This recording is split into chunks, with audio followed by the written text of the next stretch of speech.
Welcome to the intersection of technology, cybersecurity, and society. Welcome to ITSP Magazine. Thank you for joining us for this conversation. Blue Lava is the first business platform for CISOs to manage their security program.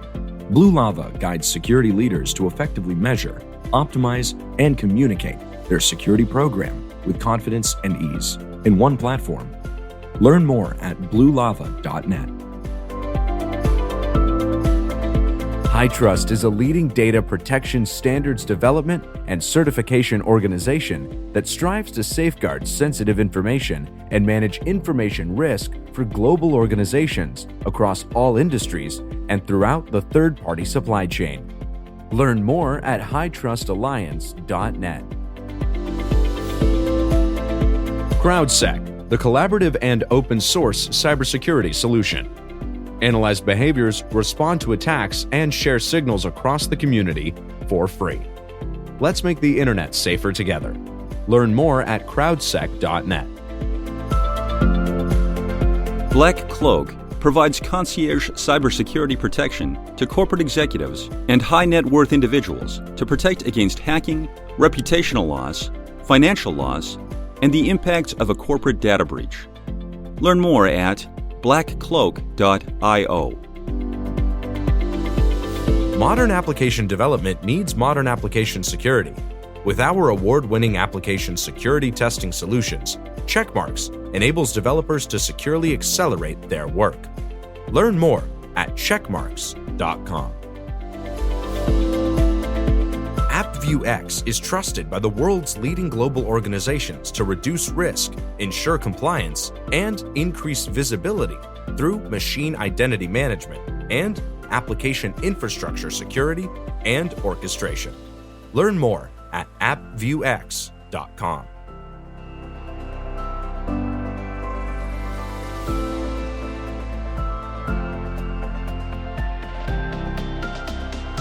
Hi, my name is Angela Marafino. This is a pre-RSA conference chat with Katie Nichols. Hi, Katie. How are you? Hey, Angela. I'm doing well. Thanks for having me here. Of course. Thanks for joining.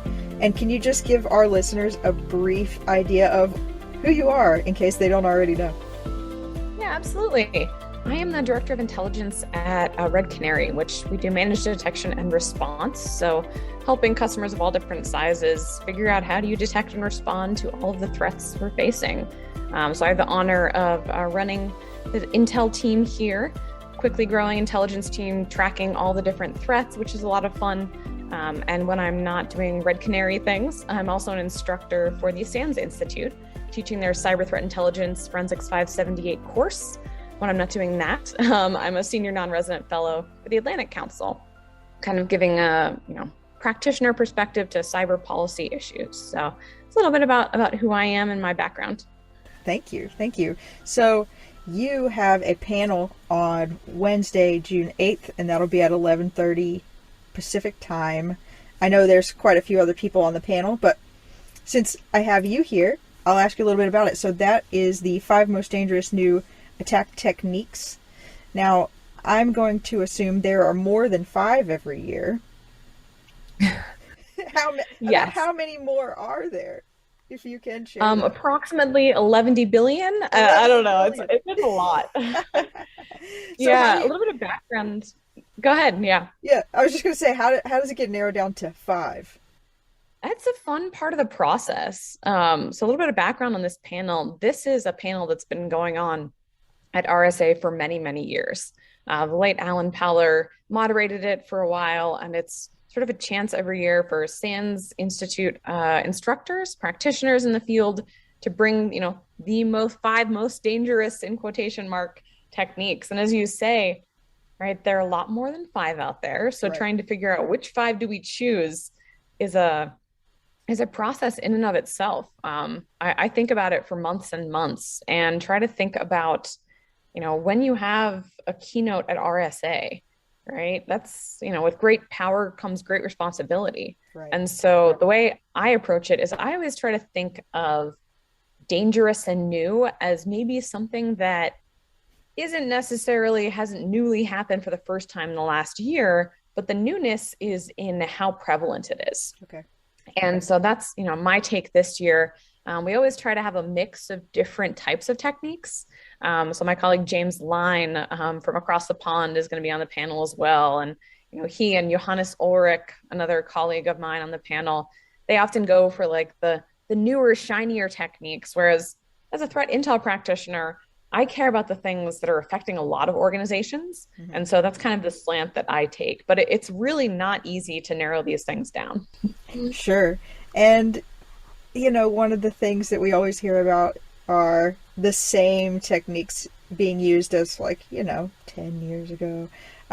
So are they really new, or are some of them like spin-offs of old techniques? Yeah, that's a great question. And actually, not to reveal her technique, but my Sure. colleague Heather Mahalik is going to talk a little bit about that idea Okay. of, old things sometimes being new again and the recycling of different techniques. And I think, there's a danger with this panel of, if we just presented the shiny new things that maybe have happened once over the past year, Mm-hmm. is that really the most useful to the audience? Right. And so we have kind of a mix of things that are knowable, kind of newer over the past year, and a mix of things that, as you say, right, are maybe a little older, but have risen to a level, or maybe they're being ignored by the community. And so that's kind of where my mind goes. So we try to have a nice mix of shiny things to keep people intrigued, as well as reminders that sometimes the older techniques are still worth paying attention to. Obviously, anyone who listens to that panel is going to have some takeaways and maybe some homework. But just generally speaking, what are some other resources out there that people can use to stay on top of these techniques and what's prevalent right now? What do they need to look out for? Yeah, a great resource is the SANS Internet Storm Center, ISC, which my colleague Johannes on the panel is heavily involved with, has been for years.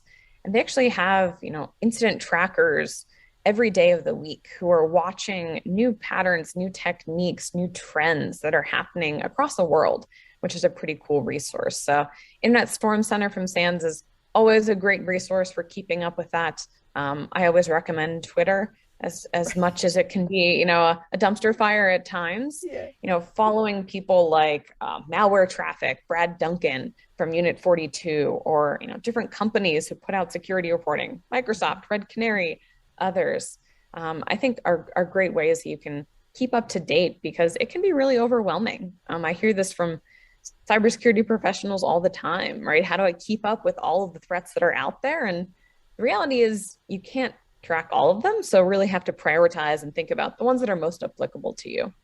Sure. Okay. And then, thinking about the audience, it's probably a lot of people that are already in cybersecurity, already have the careers they're focused on, right? Handling defense or offense or whatever it may be. But there may also be younger folks or entry-level cybersecurity folks in the presentation in the audience. What kind of advice would you have for them on how to get into a space where they do this kind of stuff? I know you over time have become a go-to person on this. You speak a lot. You give a lot of presentations. How would someone who says, "That's awesome, I want to do that," how would they get there? Yeah, and it's exciting. I think RSA is offering more and more scholarships to get newer professionals, students to the event, which is awesome. So I'll have to keep that in mind as we're speaking. But my advice to them is to just be curious. And if there is something that you hear in a presentation or that you hear about, on social media or in the news, look into it, right? Follow up, kind of be hungry and learn more. And the other advice I have is to network. Mm-hmm. It sounds so, basic and like the advice everyone repeats, but I think networking is key to how I've, had any success in my career. And, all of my jobs have been because I've networked and, interacted with people. I mentioned following, threat news on Twitter. That's a great way to start interacting with the community, right? RSA conference has a hashtag. Start using that hashtag, or right? If myself or Heather or my other colleagues, tweet about our panel, reply to that with a question. Hmm. As much as I have time to, I'll often try to hop on social media and reply to questions or interact with people. And social media can be a great way, especially if you're maybe not as socially confident, going up to people in person after a talk, which you can do as well if newer professionals are there in person. But social media is a great way, in addition to in-person networking. But it I like to remind newer professionals that, right, we're all equals here. Yeah. There's this idea of, oh, infosec rock stars, which I hate that moniker. Mm. Right? We're all just people who are trying to learn and share our knowledge. And so remembering that, hey, if there's someone that you really liked their talk, go up and tell them afterwards, ask them questions. And over time, as you start to do that over and over for many, many years, then you have this really amazing network of supportive professionals across the community. Absolutely, right. You never know who you're going to meet, or what you're going to learn. Even if you're like, that seems like a topic that I know nothing about, go listen, and now you'll know something, and then the next time you'll know even more, and it just snowballs from there. I did notice on your Twitter, because Twitter is so useful for networking and for tech and info, just in general. It's really great. I did notice your top pinned tweet, which was like a whole blog around resources on how to get into CTI, which is really great. A lot of people don't, not that they don't want to share, but a lot of people don't think about how to put it together or have the time to do that. So that was really amazing. Have you gotten a lot of responses from that? Yeah, I have. And my blog, it's called Katie's 5 Cents Plan My Last Name.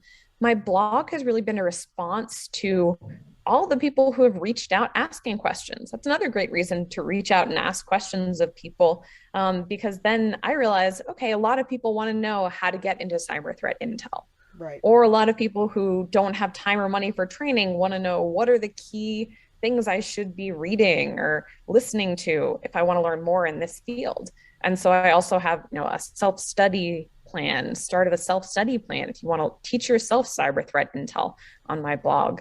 And so that's what's so, I think, rewarding about speaking and sharing and blogging, is that feedback, of, hey, this really helped me. I've heard from people who said that, following the guidance in my blog helped them get their first job in cyber threat intel. Man, if I can help That's even one amazing. person, that's awesome. Like, what a great feeling. So yeah, it's just a great example of, if you reach out and ask questions, maybe someone will realize, hey, that's of interest to the community, and write another resource to help others out as well. Sure. Off the top of your head, do you remember what the last year's top five were, or well, maybe 2019? Yeah, so we did. Years are so hard to remember I right now. know. But last year we were virtual. That was my first year on the panel. Okay. I can remember my Yeah. technique was extortionware, the Okay. rise of extortionware and ransomware. Because historically, right, think of ransomware, it's all about encryption. And so last year, I think, it's a little over a year ago with the date change. I pointed out that double extortion is now a thing, right? Adversaries are exfiltrating data before they encrypt it. And so, they're kind of double extorting victims to say, hey, if you don't pay us, we're going to leak your information on our dark website, Right. which, hard to remember, a little over a year ago, this was something that a couple groups had started doing, but it wasn't the norm like it is now. Hmm. So that was an example of the kind of technique I like to frame, right? Something that, maybe is starting to rise to a level that people really need to be paying attention to it. So I have a similar technique this year, and you have to come to the presentation to hear it, but I will say that it's in the realm of cloud, which I Awesome. think is sort of an under discussed the domain, perhaps, Okay. especially for defenders. Yeah, that's exciting. Now I definitely want to know what it is. What are you looking forward to most aside from speaking on this panel at the conference this year? I think it's just seeing people in real life, hopefully again.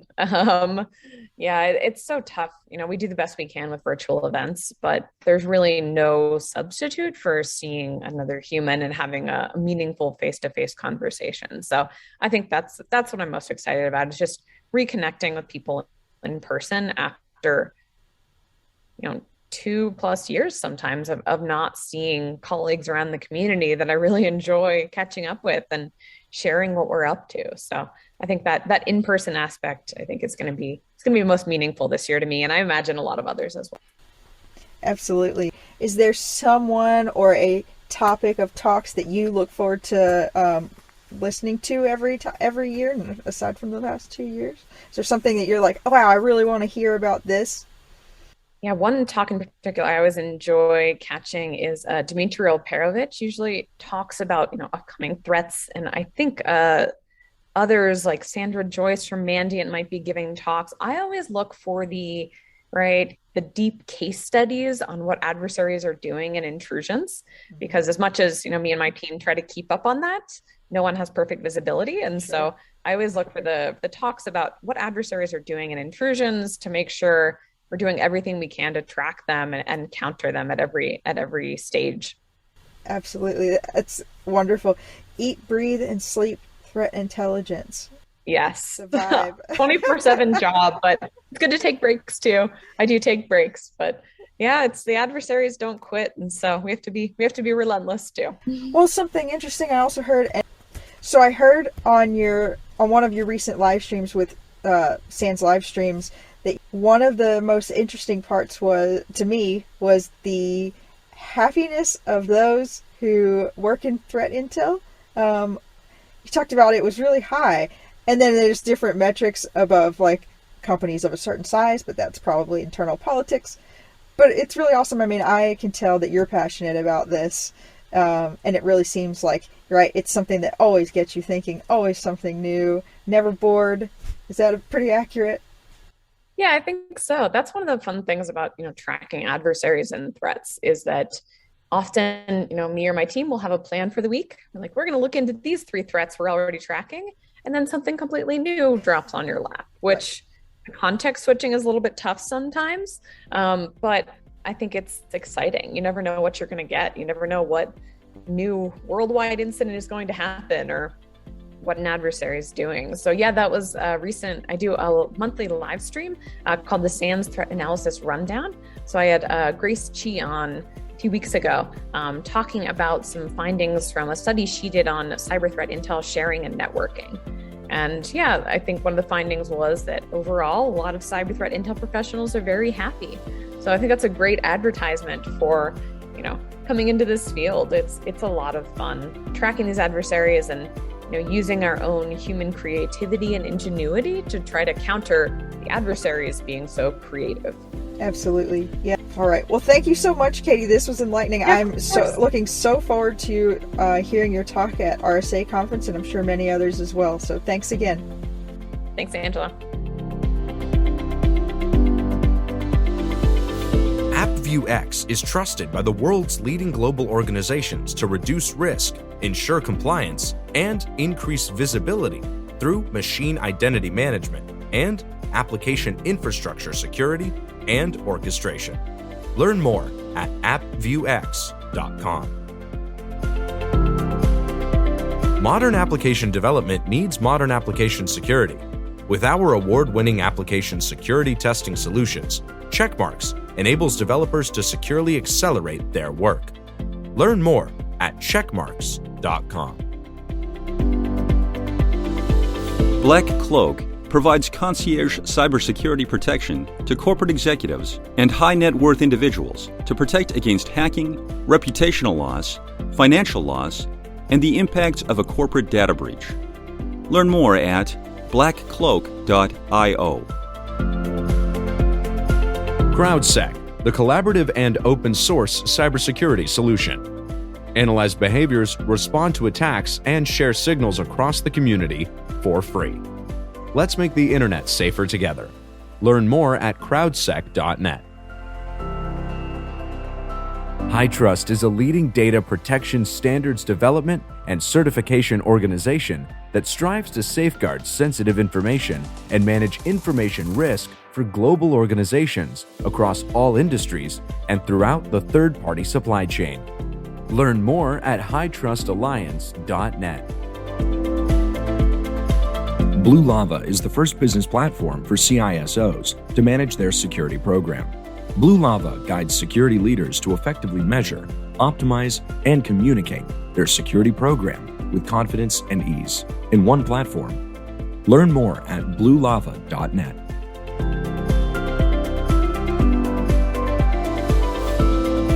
If you enjoyed this podcast, share ITSP Magazine with your friends, family, and colleagues.